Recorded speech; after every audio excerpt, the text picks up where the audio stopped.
Wedding trends for 2025. What is still hot as we work our way into wedding season this year? Hello, my friends, and welcome back. My name is Andrea Eppolito, and we are together talking about life, luxury, and above all else, love, all things weddings. And today we are going to talk about trends. Now, I am somebody who speaks about trends year after year, and yet I myself personally really believe in being timely and timeless. I love the idea of classic with an edge because I want to make sure that my weddings and my work always look good year after year. My couples should love their weddings 20 years from now just as much as the day that we created them. And yet that doesn't mean that we don't incorporate trends and that we don't look for things to make the work look and feel modern. So whether you are a bride, a groom, a couple, a planner, or a designer, today we are going to share the biggest 10 trends that we are seeing in the wedding industry in 2025. First up is black and white. Could not love this more. Where normally year after year we see some color emerging, some Pantone inspired shade that brides and grooms are really leaning into. Now we have this beautiful black and white palette. It's classic, it's elegant, it can be a bit moody, it's very sexy, but it is always and forever walking that line between being incredibly modern, incredibly fresh, but very, very timeless. Now, black and white is not boring. It lets you play. It lets you play with shape, dimension, light, the texture of the different flowers. If you're only using white florals, you can do things with orchids, with hydrangea, with roses, with crystals. There's so much beauty that can be found. You can play with the different finishes of black. You can do a matte floor, a velvet wall, a high gloss charger. It's incredible how people are really leaning into the idea of going very, very dark and playing with texture, or on the other side, going white and light and mirrored and then just using black for a little bit of an edge. Black and white here to stay, definitely in 2025. And I think you're going to continue to see it a little bit in 2026. Our next trend is all about art and imagination. Now, if you are not a wedding planner, if you're not an artist, if you're not a designer, it can be hard to take the stuff in your head and convey it. Even if you are a wedding planner, if you are a designer, if you are someone who sees a world that didn't exist, getting it from here out onto paper and then into the world has never been easier. And this is where we are really seeing a huge rise in AI-inspired installations. I can't tell you how many times over the last year and a half, I've come up with something, sketched it, taken it into AI, asked AI to take my sketch and render it into something that is possible, and then brought that to my production partner and said, hey, Edgar, can you build me this? Can you make it? And so far the answer has always been yes. But look for AI, look for the idea of something ethereal and fantastical, something that you may think of and say, no, it's too risky, coming out and being beautifully presented and perfectly incorporated into your room, whether that means it's big towering angel wings or finding a way to hang chandeliers without having to touch the ceiling if the ceiling is too high. So many different things. If you can think it, AI can render it, and then if you're working with the right team, they can definitely bring it to life. Our next trend that we are seeing are very, very low centerpieces. Now, as somebody who believes that more is more, that the bigger the moment, the grander the memory, I haven't always been a fan of the low centerpiece. I love to see something high and big and full and dripping with crystals and diamonds and jewels. That's me. But industry-wide, we are absolutely seeing a return to low centerpieces. And I do understand it because low centerpieces does allow for a continued sight line through the room. It allows for people to talk over the table from one to the other. If done well, which I think we've done in the past, a low centerpiece can actually be a statement of quality, because every single piece in that floral arrangement has to be top quality. It has to be beautiful. There's no place for anything substandard to hide. And so you're seeing texture, you're seeing leaves, you're seeing tonality, you're seeing really interesting vessels that do look residential, which is a trend that we've seen come in and out of weddings many times over the last few years. But a beautiful stone vase filled with florals, filled with greenery that people can appreciate, that has a level of elegance to it, and that doesn't feel like it's trying too hard. I think in 2025, there's a level of restraint, and people don't want to look like they're always going over the top. If you're one of my brides, you're probably looking for over the top, but across the board, we see a lot less people wanting to be over the top and a lot more people really looking for subtlety. And so that is a trend that we are going to continue to see in the rest of 2025. Another item that we are seeing in 2025 that I personally absolutely love, they had gone out of fashion for a little while, but they are back now, is the monogram. Now, the monogram has been around forever. It's not new, but the way that we're using monograms, for a while, monograms were expected, boring. You saw it, you're like, I get it, it's your monogram. There was nothing about it that was exciting or sexy or new. But for 2025, monograms are raging back, and we are seeing them everywhere. We're seeing these beautifully ornate kind of, art piece monograms that are being custom created, that are telling a story about the bride and groom. We are seeing them on save the dates. We're seeing them on invitations. We are definitely seeing them on the menu. This one is beautifully embossed with that T and the R. We're seeing them on bars, on bar signs, floating in cocktails and on table numbers, and definitely on dance floors. I think what I love about a monogram, when done well, is it's something created for the wedding that the couple can use over and over again throughout their lives. I know that when my husband and I got married, one of my aunts sent us these beautiful monogrammed bathroom hand towels. They were disposable, but they were thick and they were heavy and they were luxurious.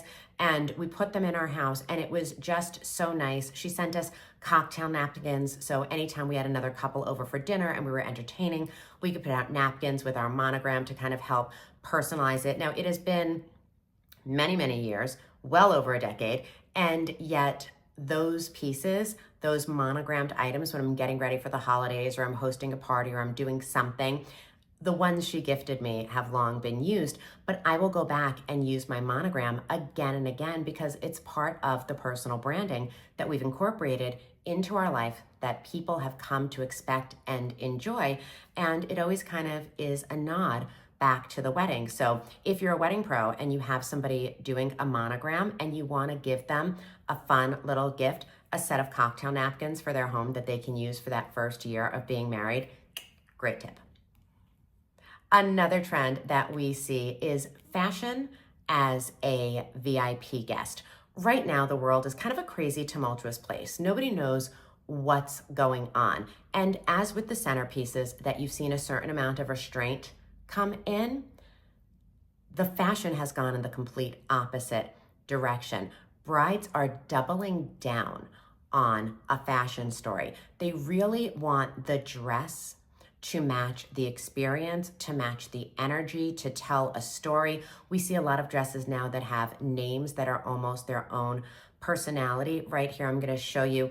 These are a series of photos of custom dresses that were commissioned from Walter Mendez. Now, he's a prolific, incredible designer. We were able to meet with Walter, and actually that white dress with the really deep V, that's named the tailor after my bride, Taylor, because she was the first one to try it on before it even hit the showroom floor. Now, the ability to sit, to think about What does the environment look like? What is the energy of this experience? How do I want to feel when I put this, the most important item of clothing that I'm ever going to wear for the most important, significant weekend of my life?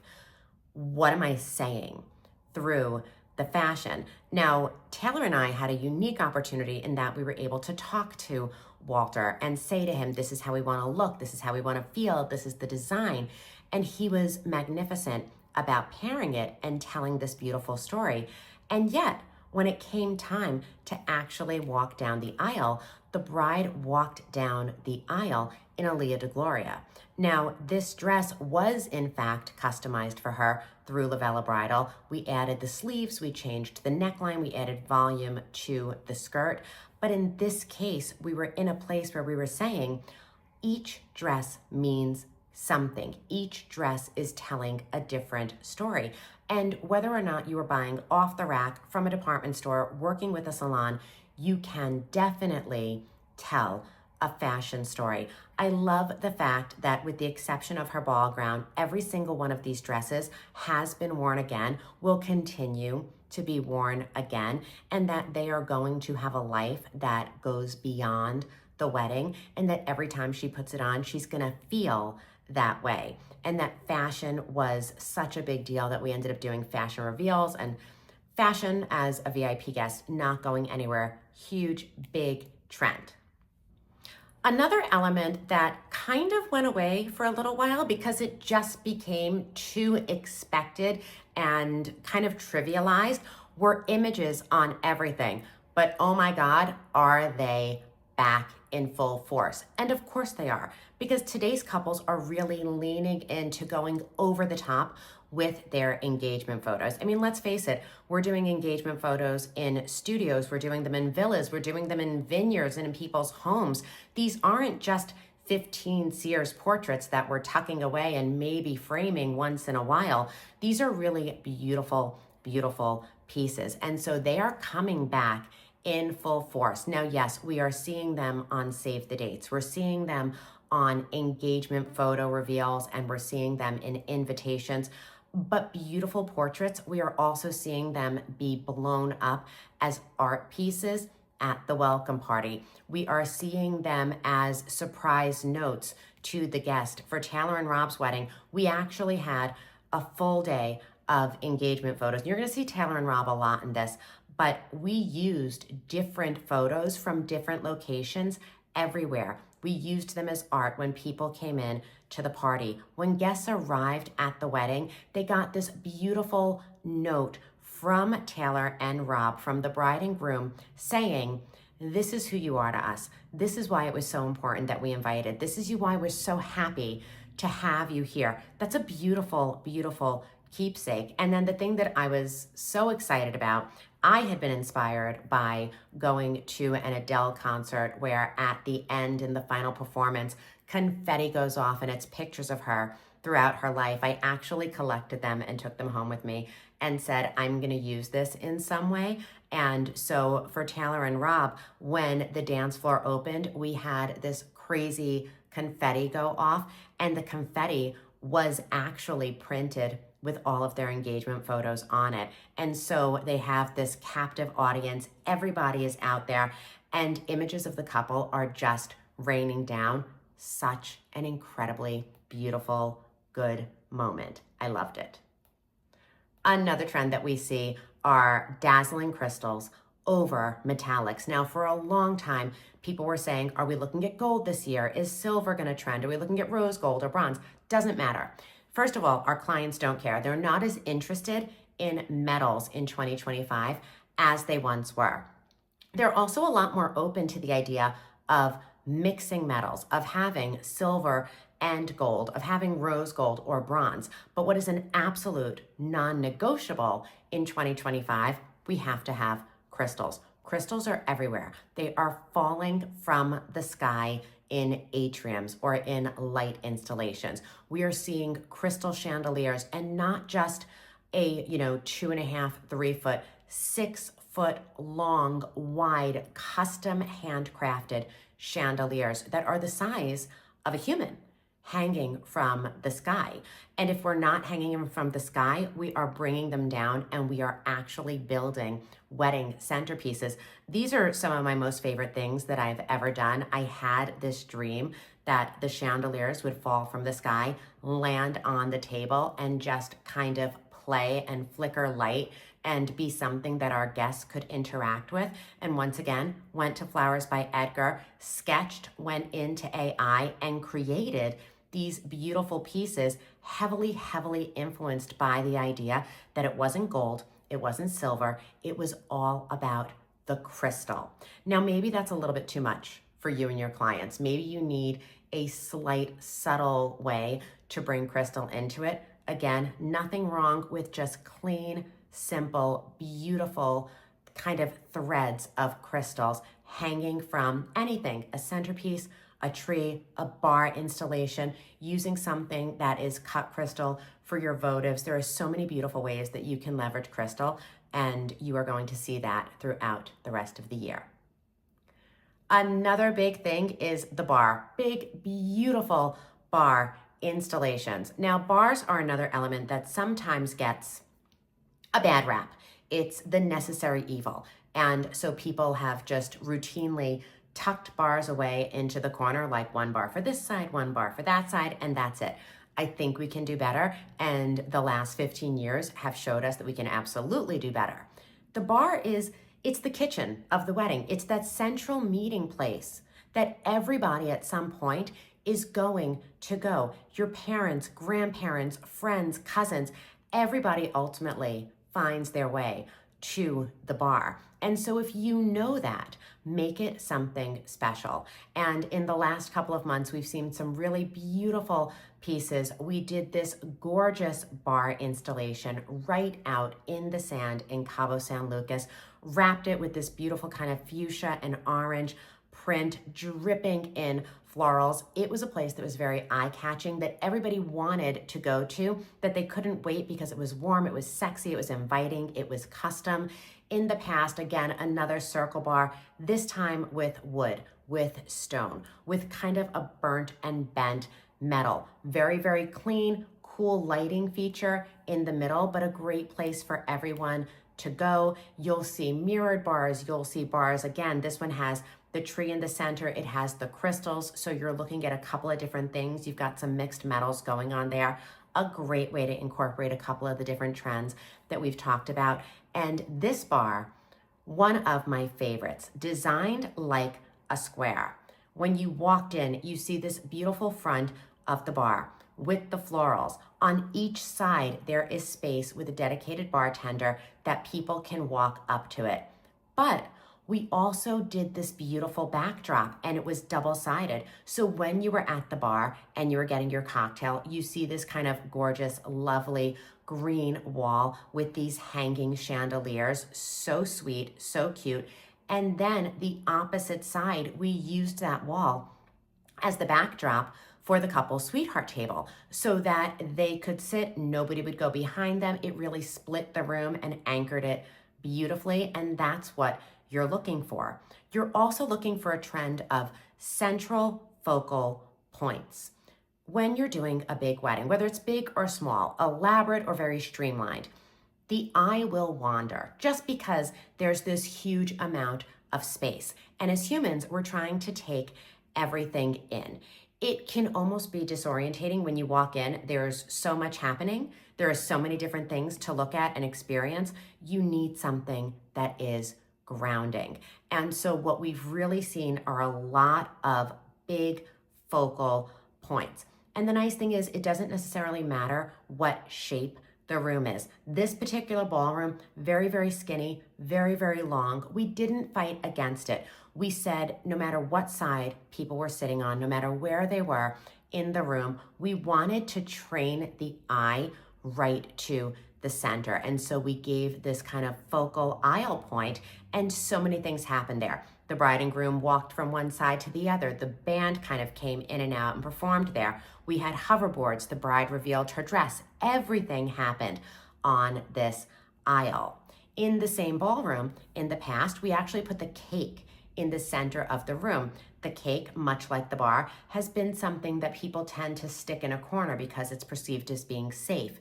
Here, we had so much going on in terms of color, texture, floral. We needed a place that everyone could ground their eye. And so we did this beautiful 6-foot tall cake right in the center of the ballroom. It works with crystal. It works with dance floor. It especially works with ceiling installations. Whatever shape you're in, whatever color or tonality, you want to look at the room and say, no matter where I am as a guest, where is my eye going to go? Where is it going to be trained? And then create a very specific design element, whether it's a bar, a cake, an aisle, or a dance floor with a ceiling installation, someplace that can ground the eye and hold a captive audience.